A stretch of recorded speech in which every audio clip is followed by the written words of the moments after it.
Good morning, everybody. Welcome to the Investing Bros Morning News Update.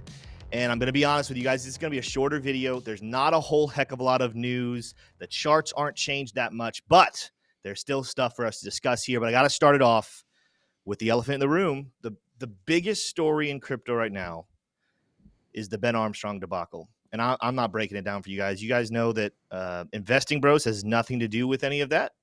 But with me being a Hit Network employee, I kind of get wrapped up in this. And I want people to know from the get-go, from the very beginning of this whole situation has saddened me and T-Shroom. This has saddened a lot of people in the space.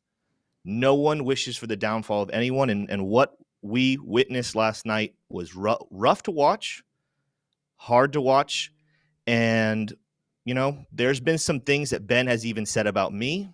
He's attacked me. He's sent people to kind of, harass and threaten me and my family, not in person, online. So I want everyone to know what I watched last night was not a joyful thing. I do not enjoy seeing it. I continue, like from the very beginning, to pray for and desire for Ben to get healthy, to get well. Ben Armstrong is a strong force in the crypto world. He has helped millions of people, and he needs to be here. We need Ben Armstrong in this world, but we need the old Ben Armstrong, not the current version of it. So we continue to pray for Ben, to hope the best for Ben. We want him to get better and to be a strong force as he once was and will be again. And that's all we're going to say about it. T-Shroom, what else is happening today in crypto and the rest of the news? Tim, we've got actually a pretty big and disturbing story, which is that the showdown in the U.S. Congress time is running short to fund the government. We've got a couple details here, nothing too crazy, but the Democratic-controlled Senate plans to vote on a stopgap funding bill with bipartisan support that will keep the federal government operating after current money runs out at midnight on Saturday. So we're keeping an eye on that story. You know how these government shutdowns go, but it is important to keep up on it. The world may not be ready for a U.S. interest rate at 7%. JP Morgan CEO says. That's Jamie Dimon there.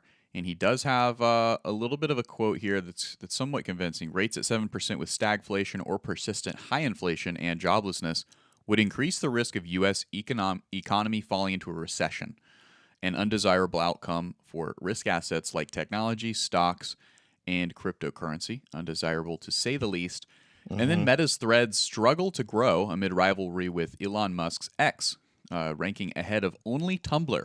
So it looks like only Tumblr has been passed by Threads, which is actually kind of surprising, to be honest with you. Jack Dorsey hopes Bitcoin will help bring about world peace. Sound too utopic? Well, if you read the article, it's actually pretty interesting. He's got a little bit of a argument for why the world hasn't found world peace is because we haven't made it profitable. So it's an interesting concept there from Jack Dorsey, the original founder of Twitter, I believe. Yeah. Very true. And remember, guys, we're going to break all that down in more in the 4 p.m. Eastern Standard Time live show. So make sure you come back. This is simply the show to drop the news, to talk about brief price action, and then we'll talk more in the live show. Let's go ahead and go to my screen, T-Shroom, as we kind of start to look at the rest of the market. Just so you guys know, it is looking like continually we're still going to see a pause. At this point, there's no prediction in the future for another interest rate hike. Of course, one of the articles T-Shroom just read has hinted at there still is a chance we see interest rates get maybe closer towards 7%. Right now, we're about 5.5%. So that would take a lot more raises. A lot more stuff would have to happen. Right now, that's not the prediction, but we'll have to keep our eyes on what's happening there. As far as market caps, there's not a lot of big movements happening today. If you scroll through top 20, the biggest mover, Bitcoin Cash, up 3.4%. If you go to the biggest gainers, Maker is up almost 5%, so good for them. But that's not, there's not a lot of big movers. Chainlink up almost 2.5%. Not a lot of big losers. Quan is the biggest one at 3.64. Aptos right behind it at 3.4. But as a whole, the markets did not move that much. We'll do deeper TA this afternoon, but taking a quick look at Bitcoin using our Chart Prime indicators, we're down all the way to the hourly chart, and we're not that much different than we were yesterday. Of course, yesterday we did have a nice rally here, but as we talked about, we kind of topped out here about 26.4, and you actually can see I drew this morning, but that is still relevant.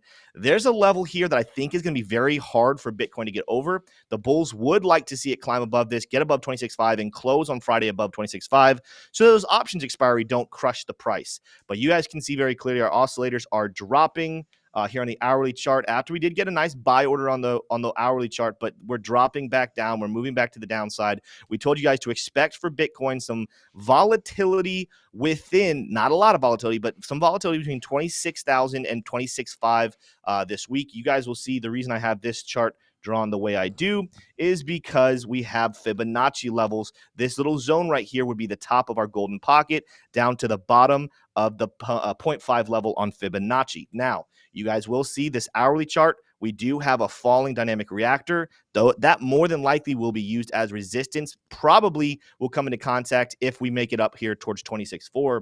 The only thing I'm keeping my eyes on right now is when you move to the 4-hour chart with Bitcoin. Again, we did have some buy flashes here. That's why I did suspect we can move to the upside. But you can see we rejected right here off of where would have been the 0.5 on Fibonacci and also the 4-hour dynamic reactor. The bulls got to get above that if they want to see a push higher. And right now, that being utilized as serious resistance is something you absolutely want to keep your eyes on when you're looking at Bitcoin. Let's take a look at Ethereum. Of course, the levels we talked about yesterday that I think could be very interesting. The options expiry is all the way up here at 1650. I just cannot see Ethereum making it all the way up there. That'd be quite a push. It's struggling with the hour dynamic reactor as we speak. I will keep my eyes on if the bulls can pick up some momentum. Watch between 1615 and maybe as high as 1630. Of course, same thing as what I just showed you with Bitcoin. This is a Fibonacci level between our golden pocket and the 0.5. That's a level. It's very reasonable in a short time frame to get a short bounce back up towards that 0.5 to golden pocket. But again, there's still a lot of work Ethereum would have to do to accomplish that. Let's check in on Cardano because we know you guys love Cardano. Kind of similar things we're seeing on the charts, even though we're seeing a little bit more overextension here for Cardano. And again, rejecting on that hourly dynamic reactor, not a positive sign. But if the bulls get some momentum, watch out for 24.9, maybe even as high as 25.1. That would be hard. But if the bulls can gain some steam, maybe we end up seeing a price kind of flash up towards there. There's a lot more happening with other coins, but we're going to cover that later on today. Make sure you come back and watch that live show today at 4 p.m. Make sure you smash the like button now. And if you are first joining us, thank you so much for choosing Investing Bros this morning. Smash that subscribe button so you don't miss a single episode or single video, keeping you guys up to date on everything crypto. And remember, guys, with all the chaos happening right now, this is a show, this is a channel, this is an environment. We want to talk about crypto because there's an opportunity coming. There's an opportunity coming for very good buy prices. Don't get distracted and lose focus based off of drama and stories happening out there. Pray for people who need your prayer, but pay attention to the news, pay attention to the charts because big things are coming. With that said, that's all we have for you in this video. We'll see you this afternoon. Adios.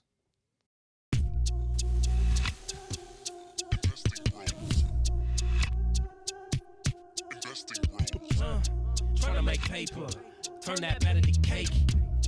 Money like Lego, connect the dots that bank. We are investing bros. We are investing bros. Army pipe, lethal on trade. Entries and exits, worthy of praise. Tim, the professor of the TA. Shout it out loud on the PA. T-Shrooms News got the word. Doing better than what he deserves. Beamer, leave no evidence. Soon fly coop with his dividend. Trying to make paper, turn that better to cake. Money like Lego, connect the dots that bank.